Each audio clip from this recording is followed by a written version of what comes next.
You are listening to the Overthinker's Guide to Joy, episode 47. This is the one about time management, what you think about it, how you control it, and how it controls you. Let's dive in. This is a podcast for overthinkers, overdoers, and overachievers who are tired of feeling over-anxious and just want to feel better. I'm your host, certified life coach, Jackie DeGrenis. Hey there, and welcome back. So I don't know about you, but it has been incredibly hot where I live lately and kind of muggy. Now, I know in the UK, they had like record-breaking temperatures at like 104. And I know all over the South, it's been extremely hot. And certainly in Hawaii, it has been super hot and muggy. So I have not been sleeping well at night. I don't know about you, but when I don't sleep well, I toss and turn. And then I wake up hot, and then I'm kicking off blankets, trying to cool down, and then I fall back asleep, but then I'm cold. Anyway, it was one of those mornings when I woke up, I was just relieved the night was over. But I also felt like I didn't really ever sleep. So now I'm just kind of dragging. And uncharacteristically, I've been procrastinating today. Certainly procrastinating about sitting down and recording this podcast. So even when I went into the kitchen to make lunch this afternoon, I noticed that the rubber seal of my freezer had cracked and mold had started to grow in where the rubber seal is supposed to be sealed.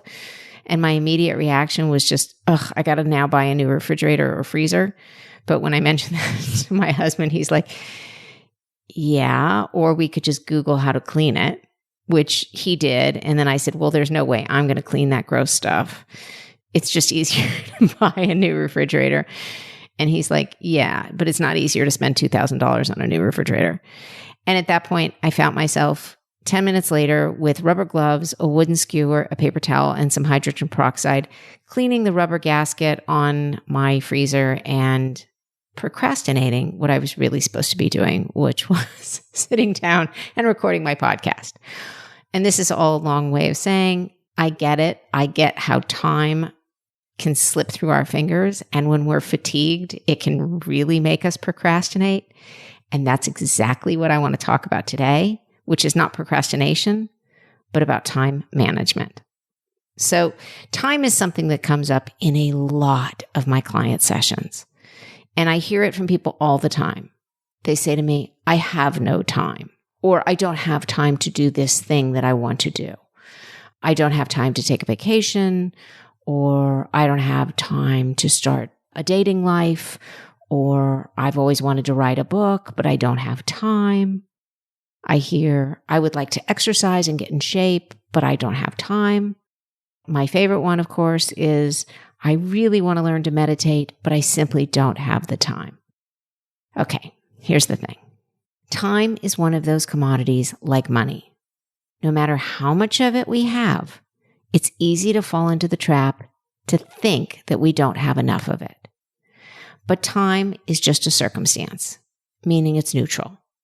It's just a thing. If you've listened to my podcast before, you know I've talked about this a lot, the concept of circumstances being neutral.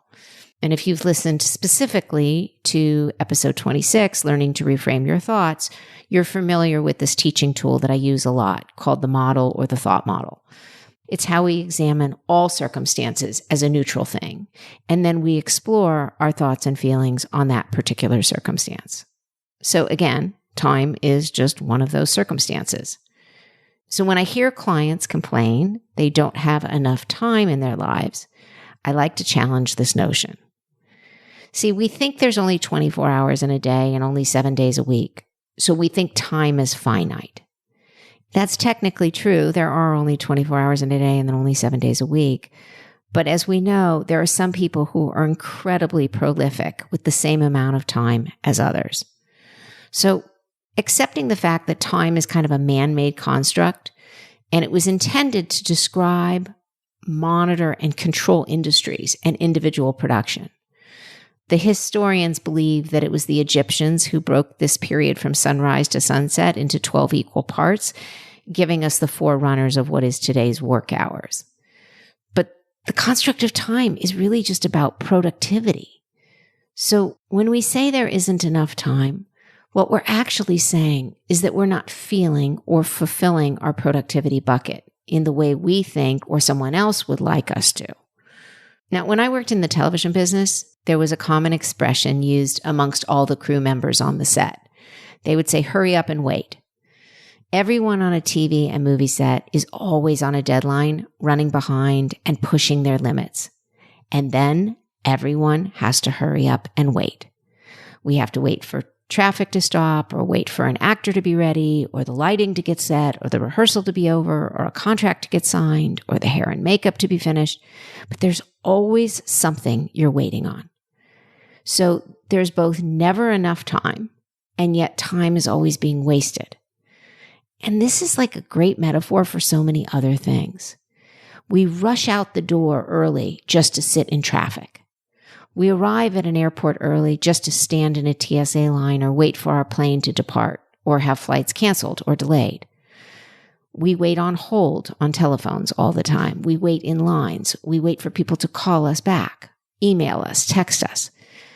We have a never-ending to-do list of things that we have to get done. Driving our kids to and from school and sports and play dates and activities, cooking, cleaning, working, family time, couple time, dating, exercising, self-care.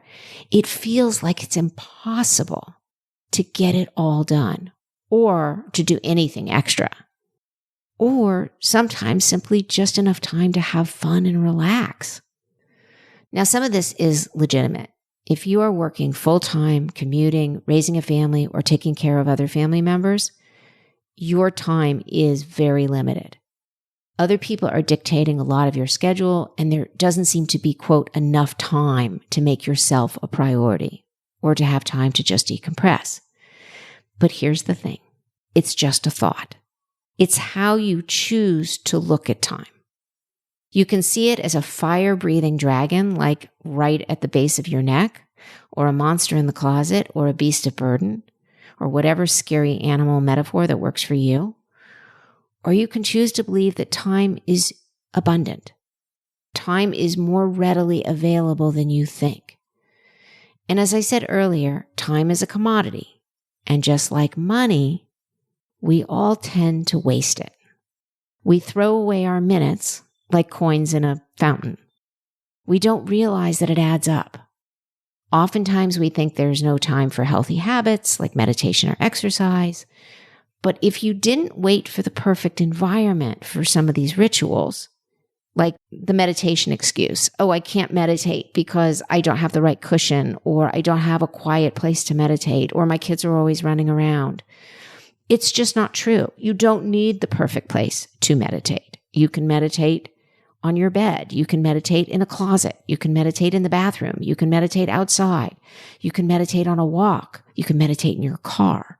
There's so many places that you can meditate if you just give yourself permission to take 5 minutes to pause. So again, if you didn't wait for the perfect environment or time for these rituals, you would just do them. So let me give you an example. Let's say you're on hold or waiting for someone to get back to you. Why not take a few minutes away from your desk to simply stretch? Like just move around. Get some exercise. You don't have to break a sweat, but you can move. If you've arrived early for an appointment, take 5 minutes in your car to meditate. If you have a cancellation in your day, rather than be annoyed by it, what can you do in that time that's sitting on your to-do list? Or what can you do to just decompress for a few minutes? Now, if you have a creative project, for example, that you're struggling with to find motivation to get started or finish, one of the best things you can do is try removing all distractions. My favorite trick for this is to put my headphones in and listen to music. I prefer classical so as not to be distracted by the vocals, but play whatever music gets you going for the project that you need. And oftentimes, I have to make a concerted effort to put my phone on silence mode or put it in the other room so that I avoid the bad habit of checking my texts and scrolling through social media. And therein lies kind of one of the biggest problems with time disappearing. Our phones, our tablets, and our computers. The very thing that makes us so hyper-efficient, productive, and allows us to make a living, make our communications easier, and even research things instantaneously, is also the biggest thief of our time. Because our phones, tablets, and computers have so many options, it's very easy to get lost in all of it. My husband's really smart. He doesn't have the habit of looking at social media on his phone, nor does he rely on it for his work. But he loves the news and he plays a lot of online chess. So he can get lost for hours reading articles or playing chess with people from around the world. But he finds that productive. He feels like he's using his brain, and he feels like it's a great way to decompress. So for him, that's not wasting time. My youngest daughter loves the convenience of all the streamers like Netflix and Hulu and Disney Plus right there on her phone. So when she's not watching television or movies, she's often watching TikTok or Snapchat or one of those, or scrolling through Instagram. And what happens to her, like so many teenagers, is time disappears. So what was like a simple chore in the morning maybe doesn't get done till the evening because she's fallen down a rabbit hole of screen time. And this happens to all of us. I'm guilty of it too. I'm easily distracted by my phone with everything from work text to emails, social media, word games. I play a lot of word games. I have two different groups with Wordle and Quirtle and Boggle and Scrabble. And I love podcasts. My favorite is currently Smartless, which is an interview format show with Jason Bateman and Will Arnett and Sean Hayes. If you haven't heard it and you love the entertainment business, or you love those three guys, it's amazing and hilarious. But the point is, it's just so easy to look up one thing on your computer and then fall down a rabbit hole of interesting articles, YouTube videos, etc. And all of a sudden, time disappears. Now, I'm not saying all of these things are a waste of time. Many of them have huge value. There's entertainment, there's distraction, there's research, there's education, there's all kinds of things. But when we talk about, quote, not having enough time, this is because we're often wasting it. Or we adopt the habit of thinking that we don't have enough time. And that's kind of the danger zone. So time, or moments of time, is kind of like picking up the change, picking up the coins, and start saving it. It's about scheduling blocks for something that is important to you. Time to exercise, time to be with your family, time to play, time to rest. Schedule it. If you're not getting enough of it, build it into your calendar. And if you want to get healthier, make it a priority. Schedule your exercise. Schedule your meal prep if you want to eat healthier. If you want to write a book or a screenplay, schedule time to write it. And by saying, well, I don't have time, I have a full-time job and I have kids and I have all these things. Well, what are you doing at night? Are you watching TV? Are you scrolling through social media? Or could you be using that time to write the book you've always wanted to write? Or could you get up early and do those things? And if you want to take up a new hobby, schedule time for lessons and time for practice, right? So maybe it's like one less lunch with friends. I knew a guy who was a CEO, and he started marathon running on his lunch hour. He would, 3 days a week, ran a huge company. He would put on his tennis shoes and he would start running on his lunch hours. So it's possible to do anything you set out to do. But again, it's really just about priorities, and it's about becoming mindful of your time.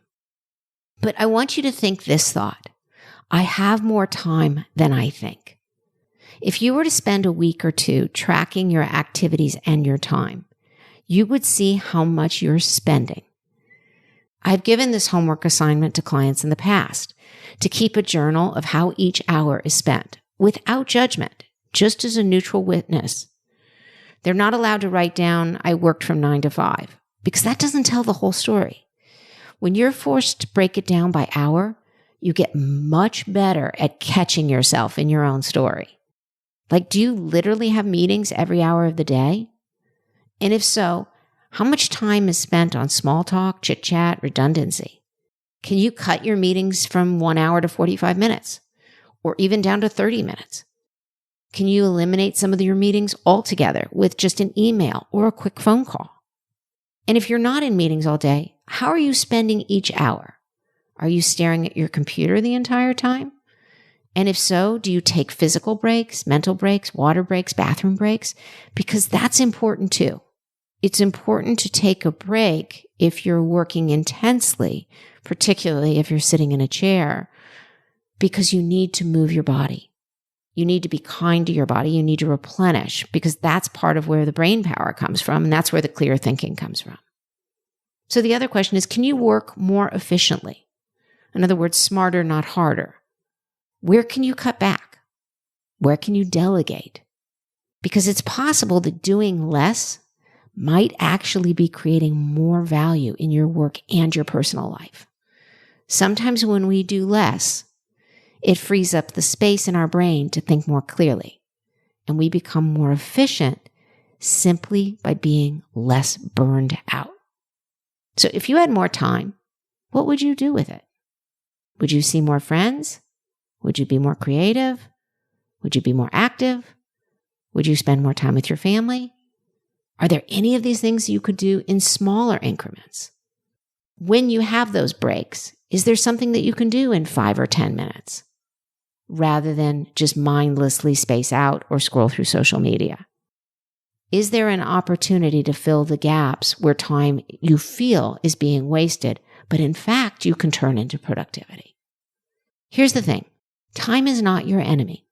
Time is elastic, and you can create more time in your life for what you want if you change your thoughts about time. But it starts with having a really honest relationship with what you're doing with it.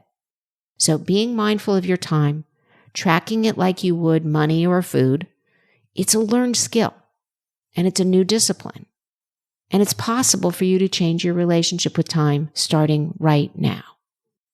So that's what I have for you this week, friends. I'm going to challenge you to go out there and redefine your relationship with time. I know you can do it. I know you can have more of it. And I know you can learn to enjoy it more by taking command of it instead of letting it take command of you. Oh, and one more thing. I have a favor to ask. Whether you've been listening to this podcast for a while or if this is your first time, if you're enjoying the content, I would love you to leave me a review or share it with a friend. Thank you guys. Have a great week, and I will talk to you next time. Bye for now. Thank you for listening to this episode of the Overthinker's Guide to Joy. If you're enjoying these episodes, please subscribe or follow this podcast so you can always be in the know when the next episode drops. If you would like to learn more about working with me as a coach, you can connect with me through my website at JackieDeGrenis.com. That's JackieDeGrenis.com.